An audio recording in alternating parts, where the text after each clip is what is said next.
આખો દિવસ ગુજરાતમાં ચર્ચામાં રહ્યું ચૈતર વસાવાના સમર્થનમાં મળેલું એક એવું સંમેલન કે જે ડેડિયાપાડામાં આદિવાસી એકતાના પ્રતીક સ્વરૂપે મૂકવામાં આવ્યું અને પ્રતીક સ્વરૂપે એટલે કેમ કે ગુજરાત સિવાય મધ્યપ્રદેશ, રાજસ્થાન જેવા પડોશી રાજ્યમાંથી પણ આદિવાસી નેતાઓ આવ્યા હતા। કોંગ્રેસના નેતા વાંસદાના ચૂંટાયેલા ધારાસભ્ય અનંત પટેલ પણ કોંગ્રેસ અને આમ આદમી પાર્ટીની અંદરોઅંદરની લડાઈને બધાની વચ્ચે અનંત પટેલ પહોંચ્યા હતા ચૈતર વસાવાના સમર્થનમાં અને એમણે કહ્યું હતું કે ન આપ માટે ન બાપ માટે હું જઈશ ચૈતર વસાવા માટે। ચૈતર વસાવાના પત્ની હતા અને આખા સંમેલનમાં સૌથી વધારે જો કશો વિષય ચર્ચામાં આવે એમ હોય તો એ એક નાની બાળકીનું એની માતાની સાથે જેલમાં જવાનો વિષય એ ચર્ચાનો મુખ્ય વિષય બનતો જો જામીન ન મળતા। થયું શું? ભારતીય જનતા પાર્ટીને કેટલો ફાયદો નુકસાન ઘટનાક્રમની વાત કરીશું। ચૈતર વસાવાના સમર્થનમાં ગુજરાત અને મધ્યપ્રદેશ અને રાજસ્થાનના સરહદી વિસ્તારમાંથી લોકો એકઠા થયા।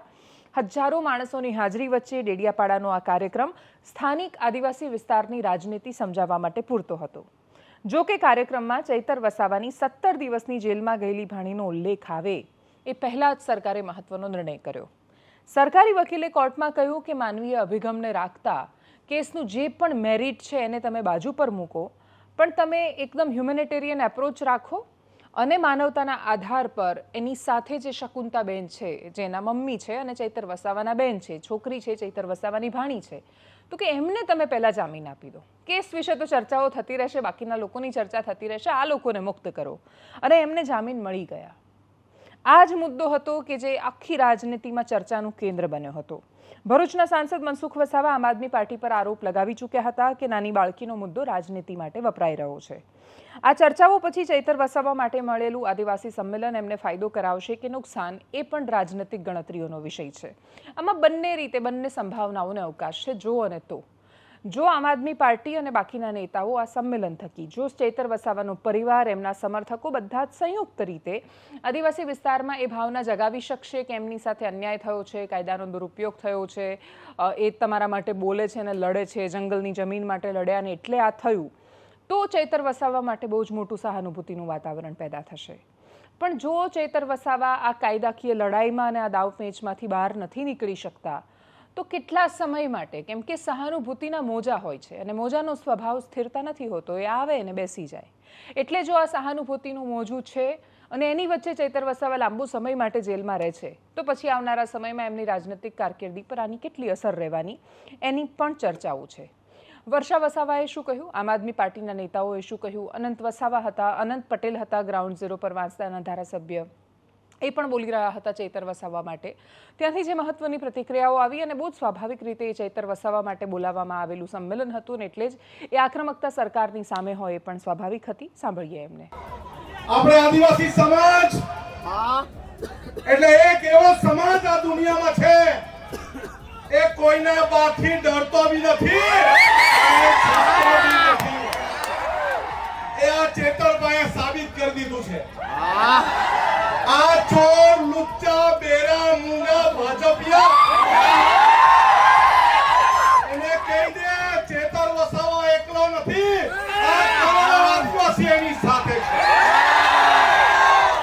અરે અમને એવી આદેશ આપવામાં આવે ચેતરભાઈ જો જેલમાંથી કે જેલ ભરો આંદોલન કરવાનું છે, આપણે જેલ ભરો આંદોલન કરવાનું છે। અરે ગુજરાતમાં એવી કોઈ જેલ નહીં મળે જે 1 કરોડ આદિવાસીને જેલમાં મૂકી હતી। અને અમારે પોલીસને કહેવાનું છે આદિવાસી સમાજને બાજી મૂળિયા ગણવાનું બંધ કર। આદિવાસી સમાજ આ વાઘ છે અને એ વાઘ રહેશે। હવે પછી છે ને લાફાવાળી કરવાની જરૂર નથી, અરે ભગાવો વાળું કરવાનું શરૂઆત કરવાનું। મારા ગામમાં ભાજપીઓ નહીં જોઈએ, ચલો ભગો। અરે જંગલ ખાતાવાળાને બહુ તુમાખી આવી ગયેલી હોય ને, અમારા વિસ્તારમાં પ્લાન્ટેશન નથી કરવા દેતા, આવીને બતાવજો અમારા વિસ્તારમાં। હવે જે 18 દિવસનું બાળક હતું, આપણે બધા જાણીએ છીએ 10 દિવસ જેલ ભોગવીને આવ્યું છે, પણ તમે બધા અહીંયા એકતા બતાવી અને હાલ જાણવા મળ્યું કે જામીન મળ્યા છે। તો આવી જ રીતે બીજા અન્ય લોકો પણ છે, આપણા ધારાસભ્ય પણ છે, એ લોકોને પણ આપણે આવી જ રીતે બહાર લાવવાના છે ટૂંક સમયમાં. એટલે જ્યાં સુધી એ ન્યાય ના મળે ત્યાં સુધી આપણે આપણી લડત ચાલુ રાખવાની છે. એટલે તમે બધા ન્યાયની લડતમાં મારી સાથે રહેશો અને મારા પરિવારને સાથ સહકાર આપશો એવી હું આશા રાખું છું. હવે જ્યારે તમે બધા સાથ સહકાર આપશો એવી હું આશા રાખું છું. જ્યારે હું મુલાકાત માટે જઈશ તો હું ધારાસભ્યનું મનોબળ વધારવા માટે દરેક સમાજના લોકો, આપણા ત્યાં પ્રોગ્રામ હતો, દરેક સમાજના લોકો તમારી લાગણી, તમે જે લડો છો તે લડાયકને માન આપીને બધા જ અહીંયા પધાર્યા છો એવું હું તમારા બધા વતી ત્યાં મેસેજ પહોંચાડીશ કે આ લડાઈમાં ચૈતર વસાવાને, એના પરિવારને, એના બાળકોને ક્યાંય પણ એક સેકન્ડ પણ આપણે બધાએ, હું અને તમે ભેગા મળી એકલા નથી પડવા દેવાના. જ્યાં જરૂર પડે, જેવી જરૂર પડે, જ્યારે જરૂર પડે ત્યારે આપણે બધાએ સાથે ઊભું રહેવાનું. અમે બધાએ આજે સાથે છીએ. ચૈતરભાઈ સાથે બહુ પારિવારિક સંબંધ છે મારે. આમ તો હું જે કઈ બોલું છું આજે બહુ દુઃખ થાય છે.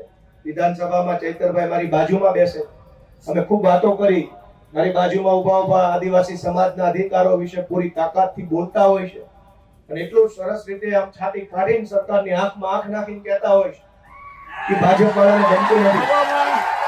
ભાજપ વાળાને એ વાત ગમતી નથી કે એક આદિવાસીનો છોકરો વિધાનસભામાં ઉભા રહીને મંત્રીઓની ફોજ, મુખ્યમંત્રી બેઠા એની સામે આંખમાં આંખ નાખીને બોલે છે કે આ જળ જમીન જંગલ અમારું છે, તમને નહીં ઘૂસવા દઈએ. બીજા પણ આદિવાસી નેતાઓ છે. યસ સર, જી sir, ticket sir, please ticket. Sir સમાજને છેતરી જાય, વાંધો નહીં, સમાજને આંખો બંધ કરાવી દઈશ, ઊંઘાડી દઈશ, મને ટિકિટ આપો એટલે હું મારા સમાજને છેતરીને બદલી આવીશ.